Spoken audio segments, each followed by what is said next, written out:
Hi, you've just tuned into the Creative Life Podcast, the place where creatives go for inspiration. My name is Jessica, and I'm joined by my co-host, Dr. Jacqueline Gibbons. Dr. Gibbons, why don't you go ahead and remind everyone who was on our show last week and what we're debriefing today? Yes, thank you, Jessica. If you have not watched the previous show, please go back and watch our interview with Arthur Fratelli Silknitter. What a unique combination of skill sets. He has been in the creative space and involved in the professional world for over 25 years. And this involves everything from juggling to a comedian, a mentalist, and a captivating public speaker. He recently had a TEDx talk where he spoke about meditation and motion, and we got a terrific glimpse into his process and so many takeaways. I can't wait to dig into it, Jessica. Oh, absolutely. Dr. Gibbons, I was like, oh my goodness, we are going to have a good debrief on this one. There are a couple of things that I want to talk with you about because really, Arthur is very interesting in the fact that he calls out the choices that artists have to make. So, for example, he talked about focusing, clearing out the noise, getting away your devices. But what I really took away from it is that you have to say no in order to say yes. And so something that I wanted to talk to you about for our creatives back at home is how do you actually say no? In a world where it is so easy to say yes, I'm going, yes, I'll do that. You're overbooking yourself, you're scheduled, you're stressed. How do you say no so that you can say yes to something else? So I want to hear from you, Dr. Gibbons. I know you have tidbits for us. Well, I think most of us have probably heard it said that many of us are addicted to busyness. And if we continue to say yes, we continue to be busy, which is the guise of being productive. If we're busy, we think therefore we are productive. If we think of our busyness and our productiveness, if you just track for 4 hours, what you did in 4 hours, and at the end of your 4 hours say, what's my product? What came of this time? Was something accomplished? So were you really productive or were you just busy? So there's the busyness is kind of something is very popular. It's very common, and people even take pride in saying, I'm so busy.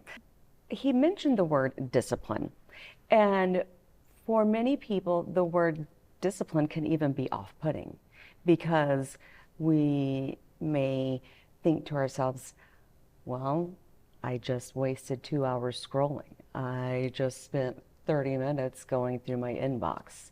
I just spent 15 minutes trying to figure out what to watch, and I still don't know what I'm going to binge.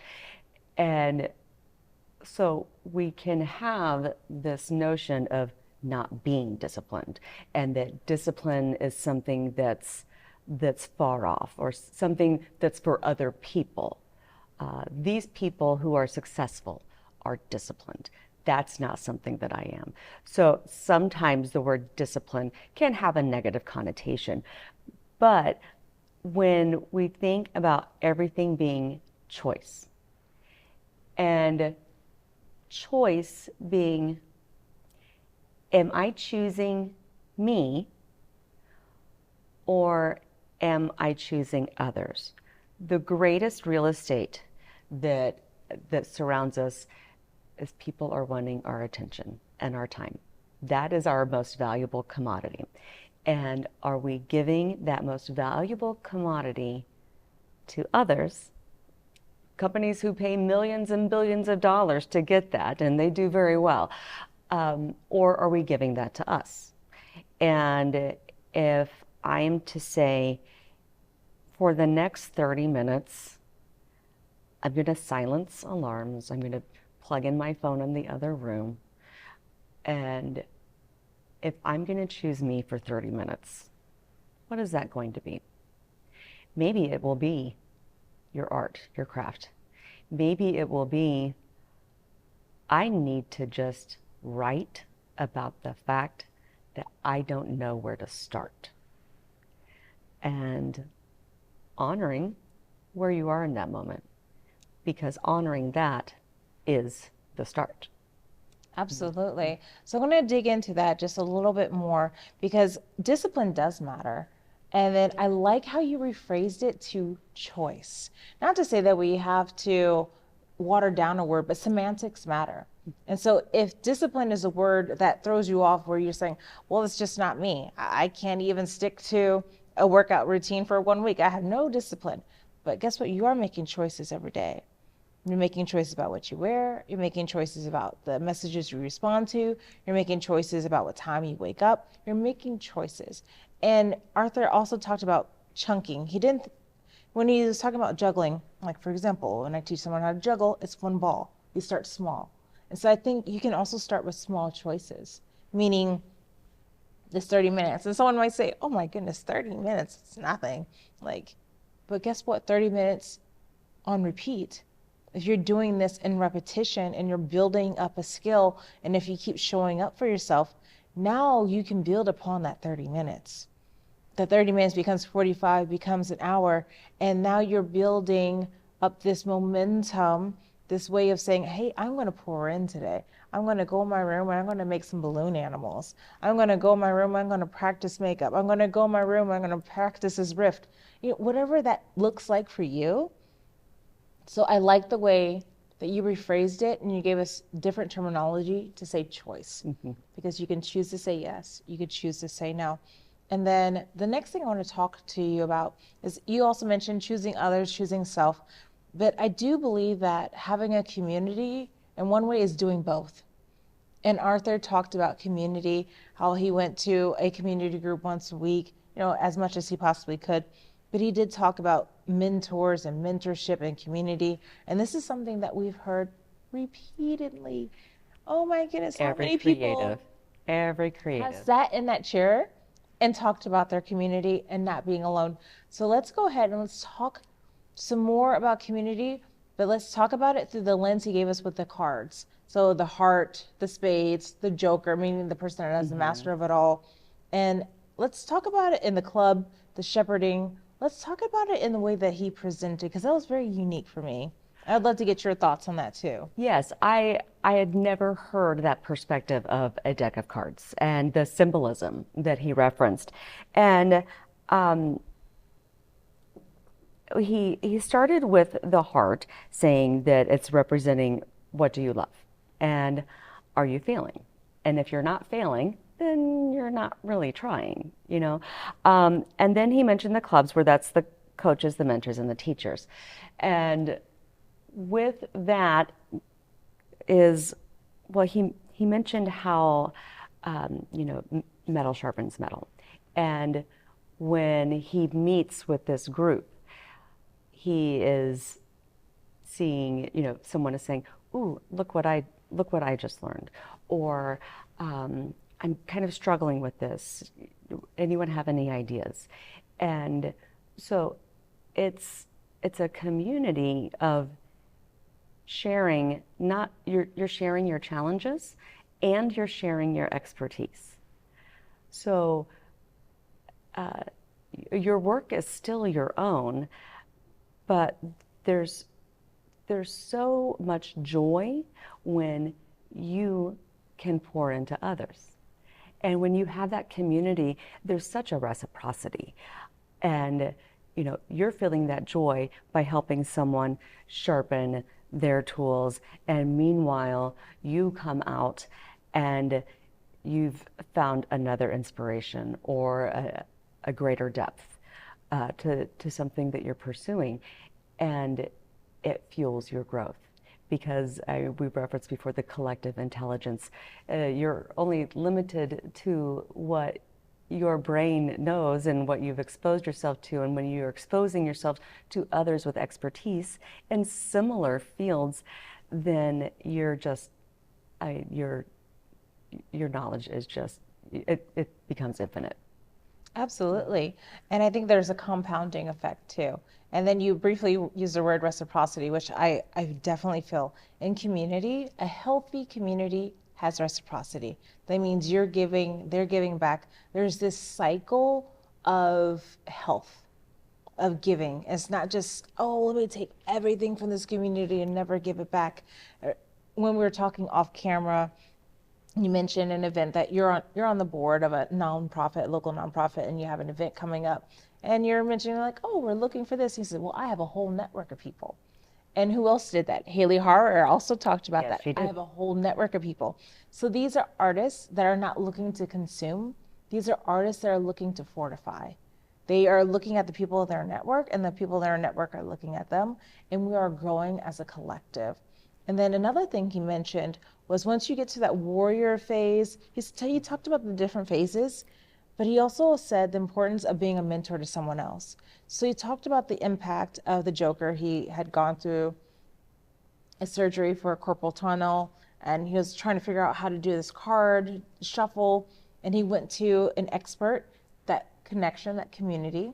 But now also he's talking about when you reach that level of mastery, that's when you get to become the Joker, the symbolism of the Joker, the one that knows it all to help others as well.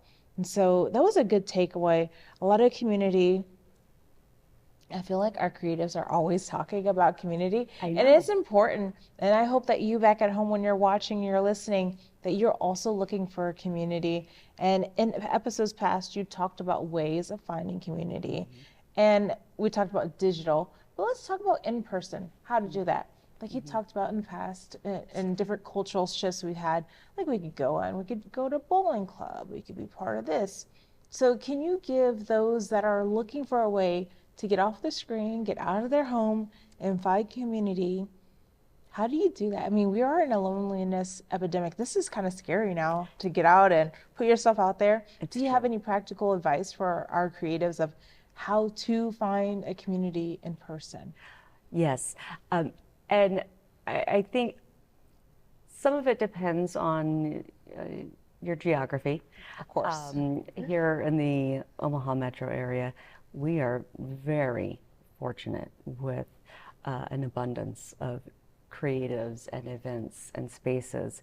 And so on that note, if it's theater that is your craft, then of course the events, the playhouses, but the improv locations.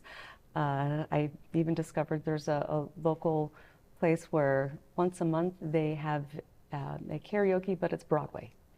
I want to go. I heard about this, and hopefully we get him on our show. But it's a Broadway bar. It's a traveling Broadway bar. I've heard about this. But let me dig into that a little bit deeper, because that didn't exist.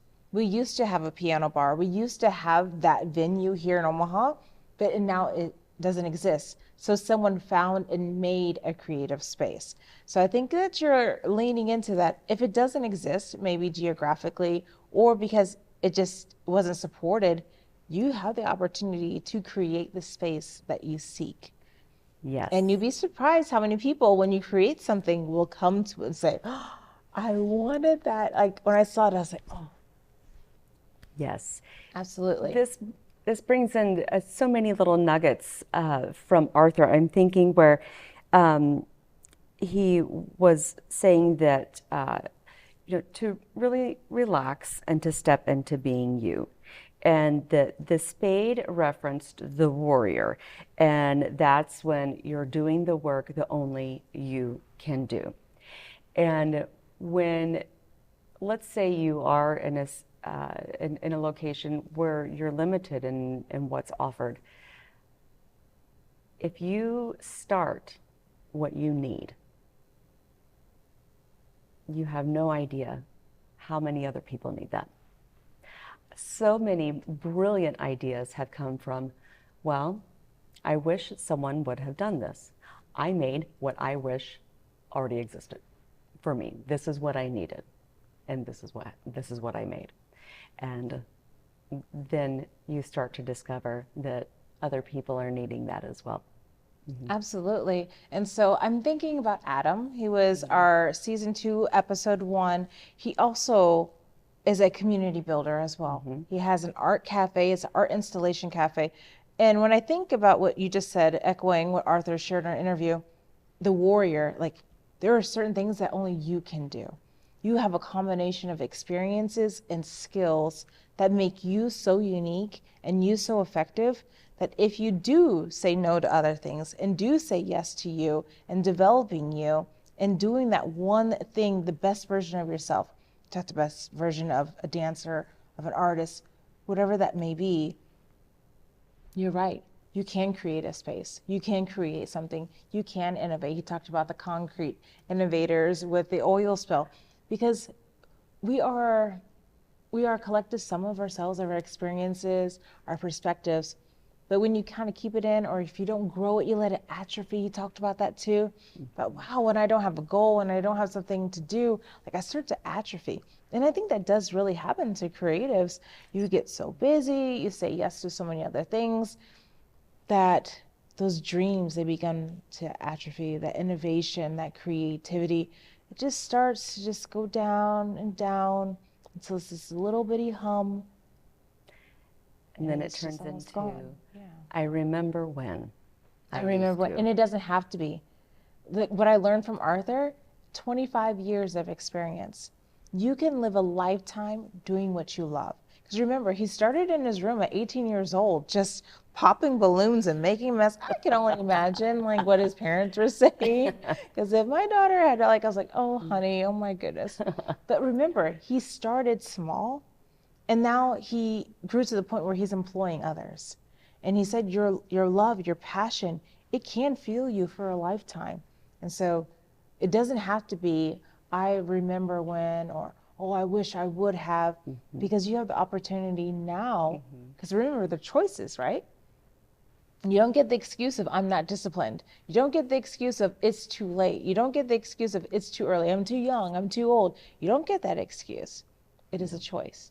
And you can choose yourself today, you can choose yourself tomorrow, or you can choose not to do that either. But what I'm learning from Arthur and what I'm learning from you is that we can do that. And that's inspirational because sometimes you forget that. Yeah. And I think on if, if you were giving this great visual of, with the muscle atrophying and then it starts to become kind of a distant memory and this becomes just this slow fizzle. And if a creative is at a point that says, I used to be able to, or I remember when I could, and we're talking about that choosing you, even taking 5 minutes. If I took 5 minutes right now and I sat down at the piano, I would sound nothing like I did ages ago. But I know it would feel good to start. And when you start, that's how you begin to build the belief in yourself. And the 5 minutes turns into 10 minutes, and so on. And you rediscover the joy. And you learn that maybe there are things that you can do now that you couldn't previously do. Like you said, you're never too old. No. And then I think you're also touching onto something about confidence building. He talked a lot about confidence building, about building, he didn't say the word resume, but I'm going to introduce the word resume, but really a list of things that you have accomplished, that you have done. And so confidence building is really important. I don't want to not talk about that because I feel that when you're starting something new or when you're starting again, it can be really weird. It can be really awkward. It's like, I play the flute and I play the clarinet since you're talking about playing the piano. Oh my goodness, if I were to pick it up today and it would be so awkward, the reed isn't right. Like, oh, how did I put my mouth placement on the flute? But you're right, if I kept going at it, trust me, I would find that joy again because I loved playing music. Actually, what I really like about music is reading music. Yes. And it's like reading in another language that only you can hear. Because you're not playing it, you're just reading it, and you're right, that joy you discover, you get like childlike, you just get full of life again. But you have to have some confidence to do it because he talked about failing and about trying, and you're going to look awkward, it's going to sound weird, but at some point it's going to work. And all you need it to do is just work once, and that gives you confidence, it gives you speed, momentum for the next time. Now you got another one. Now you're keeping score, you're building confidence. It's just this, you think about snow and the rolling ball down the hill, and you're picking up things as you go along. So I think confidence is big, but where do you start when you feel so small? Do you have any advice for that for our creatives? Well, um, there's two different directions I want to go with this. One, um, Arthur started with balloons in his room. He also, um, somewhere along the way, learned how to juggle. Somewhere along the way, decided, I'm going to act. Somewhere along the way, I'm going to learn how to deliver comedy. And it wasn't as though he said, I am a master of this and this alone. He allowed himself to relax and to feel into himself and see which direction. What is something that's of interest to me? What's something that lights me up? And the thing is, he went with what was of interest, not with what he thought he was really good at. He just thought, this seems like something I might like to do. And just do a little bit. Interesting. You're right. Now that I'm thinking about it on that interview, you're right. He led with this curiosity and this interest, not that he was forced to do, but it was just this curious compellment to do something. And that I can learn to do this, I can grow to do this, did martial arts. I mean, so many different things, BMXing. So you're right. I actually didn't pick up on that, but now that you're bringing it fresh to my mind, you're correct.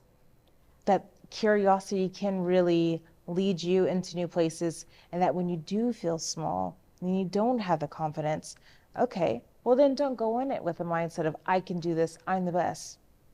I'm just curious about what this would be like. I'm curious about what does this feel like? What would it be like to be on stage? What would it be like to go to a top-rated comedian school? Like, oh, what would it be to do this? Just being curious. Okay, I like that. And then I also think that if you don't have the confidence to step back into the arena in which you're in, why not try something different? Just to kind of knock the dust off and to say, hey, I can take a step back into something. I'm not out of the game. And so that's the one direction. And then, just the other direction is, if you're feeling small and you're lacking that confidence, just a daily exercise that I think has been helpful is at the beginning of the day, write a promise that you want to keep to yourself. What is one thing that you know that you will do, or one thing that this is something I want to do. This is something I have to do.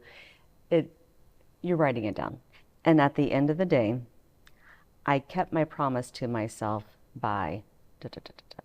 So you're seeing that you said something, you said you were going to do it, and you followed through.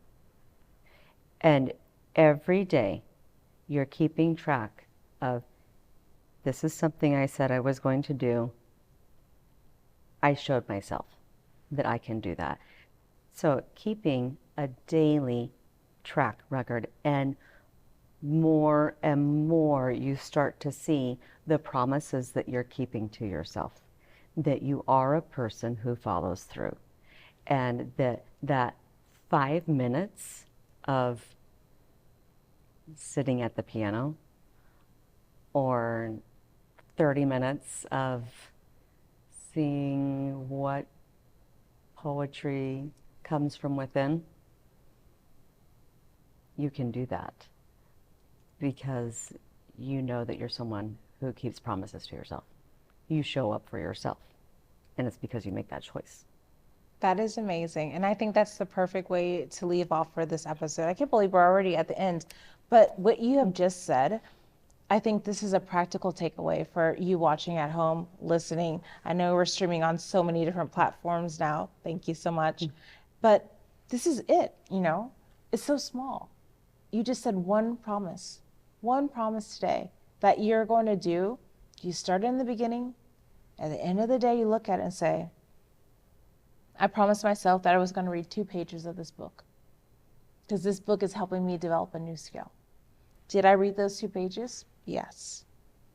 But then after a week, after a month, you're writing almost a love letter to yourself, a love letter of promises that you've kept. Oh, that's so amazing. So I really hope that you all have gotten some takeaways. I know I have. I know Dr. Gibbons, That's definitely from great Arthur. He was amazing to sit down with.